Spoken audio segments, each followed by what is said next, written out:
Hello, Mulberry munching malt mates, and thank you to Glenn Forbes 20. Yeah, that's correct. For providing a malt mention, introducing you to Ralphie. Oh, there's a fly in the bothy. Get out! To Ralphie Review 888 Extras, in which I'm going to introduce this peculiar big bad boy to you and tell you all about it. Let's pour a glass. You're going to find this interesting. Many years ago, a retired cooper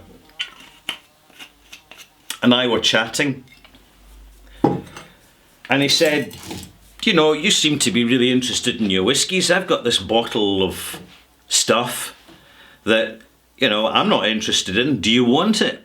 And I said, oh, what is it? And he showed me this, and I thought, that's one weird looking whiskey. It's not whiskey, it's Pax-Arette. You will hear quite a lot of folklore surrounding the subject of Pax-Arette when you get further into your whisky journey relating to Scotch whisky. It was used in the 19th century to prepare casks for maturing whisky, and it was allegedly banned in 1990. Or, as I prefer to describe it, discontinued in 1990 by the Scotch whisky industry because it was deemed to be bringing bad publicity to the collective reputation. And also in 1990, you just had the 1980s where there was a huge downturn in the consumption of whisky, and producers collectively needed to up their game to promote sales again and interest, and they felt that the connection and conversation of Pax-Arette around Scotch whisky was actually bringing the reputation down. It was seen as a cheap and cheerful seasoning, something akin to a super syrupy Pedro Jimenez, and so it was sort of voluntarily discontinued.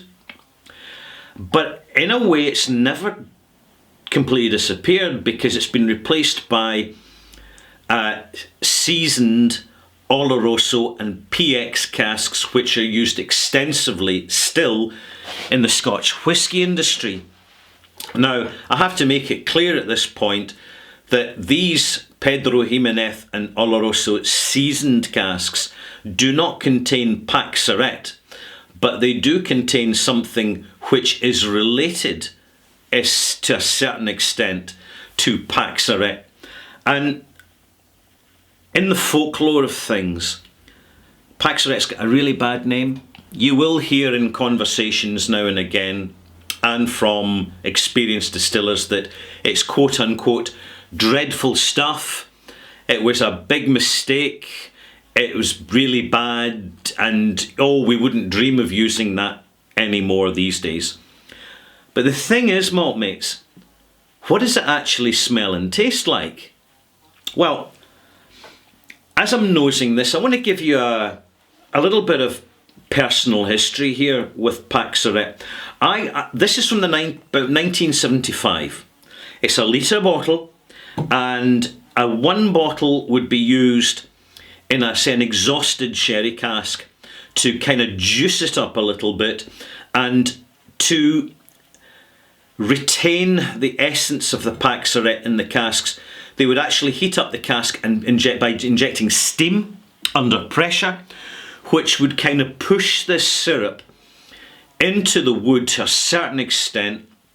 And it's certainly the case that when you go to an old, rare, vintage whisky tasting event, when you've got heavily sherried whiskies pre-1990s, the chances are that they're influenced by Pax-Arette. Now, I've tasted some of these whiskies, particularly the blended sherry whiskies like White & Mackay, 21, 23, 25-year-old. I was really quite impressed. And it's now tasting Pax-Arette in the raw. I can see why I'm impressed. It's slightly acidic on the nose, immensely sweet, a sort of genteel version of Buckfast if you ever come across that. And I don't mean that as an insult, far from it. Even now you're getting very similar bottles of PX sherry bottled in Spain that people put in desserts and in puddings and in cakes, which is very similar to this. In fact, if you go online and put a search Pax Arette by, you'll still find that in Europe it's for sale. And if you can get hold of a bottle, I recommend it. It's not too expensive, relatively speaking, depending on postage costs. And it's a fascinating point of reference to understand sherried whiskies, particularly from a historical perspective, but also in relation to contemporary rich sherry notes, or what I call sherry overcoats, where a sherry cask swamps a liquor, a spirit, and you get that big sherry bomb effect. You're getting something which is not that far away from this. In fact, it's amazingly close. It's complex.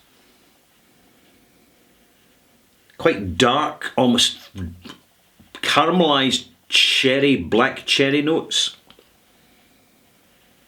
Very, very rich, resinous raisin.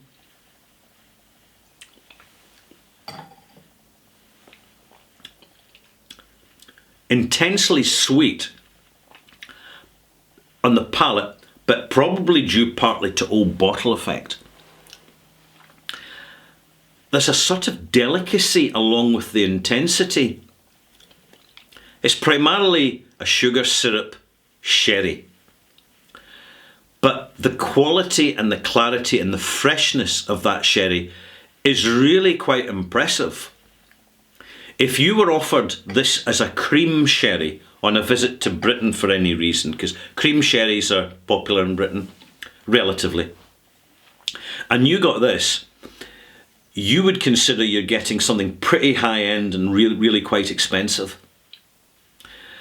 In its own right, as a sweet, distinctively sweet liqueur sherry, which is a good way of describing it, a liqueur sherry, it's very impressive. It's got a great range of flavours, and it's got a natural, understated complexity, which is often missing from modern sherries. In case you're wondering what's happened to the rest of this bottle, a quarter of it has gone into a personal cask that I have here in the bothy of Glenfarclas, which I'm doing as an ongoing feature for Patreon pals, for those who follow me in my Patreon channel, Ralphie.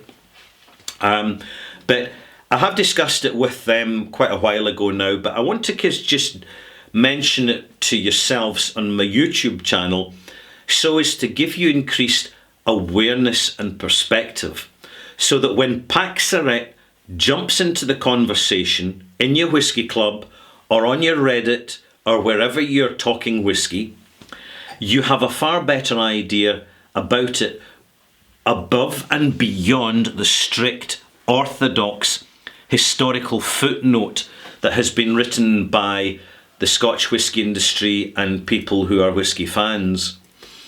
Very, very few people have actually tasted it neat, and in particular an old bottle, a vintage bottle.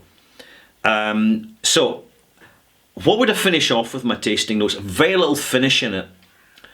Very interesting, far better quality than I was expecting it to be.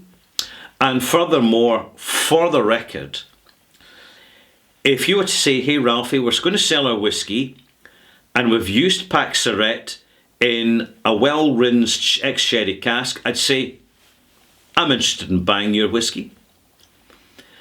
But if you told me, hey Ralphie, we eventually sourced a sherry cask, it's a fine looking creature, it's a big butt, and it's got wonderful smells coming out of it, but it's quite citrus. In other words, it's acetified. I'd say, well, good luck with your sales, because acidity in a fresh, relatively fresh sherry cask, because it's been left empty for too long, does far more damage to a whisky than this would ever do. And how close do I think that modern custom sherry seasoned casks are in style to a traditional Paxaret cask influence? Is it that close? No. Is it that close? No, it's that close. It's really quite close. I have to quantify what I'm saying here by saying my opinion is formulated by having access to one bottle of vintage Paxaret, which has had plenty of decades to mellow out in the bottle before that bottle was opened. And furthermore, that bottle's been left in the back of a warehouse in a cooperage, undisturbed, in a very cool industrial environment for a long, long, long time before I got it. So that's possibly colouring, get it? Colouring, my opinion. But I want you to look at the colour now. Look how dark that is. This is a sherry boiled syrup. And in that process, caramel has been created. Natural fruit sugar caramel. So when you're looking at the colour of a sherry cask influence in your glass of single malt, how much has come from the wood and how much has come from the engineered previous content of that cask, which is significantly adding to the colour of the end product. Have a think about it. I'm Ralphie, hope you've enjoyed this rather interesting and original video. It's what I'm here to do, to share. And if you've enjoyed this, do leave a comment below. Click subscribe if you haven't.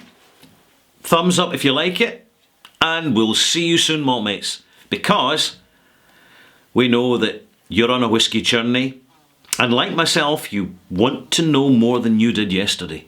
Good luck.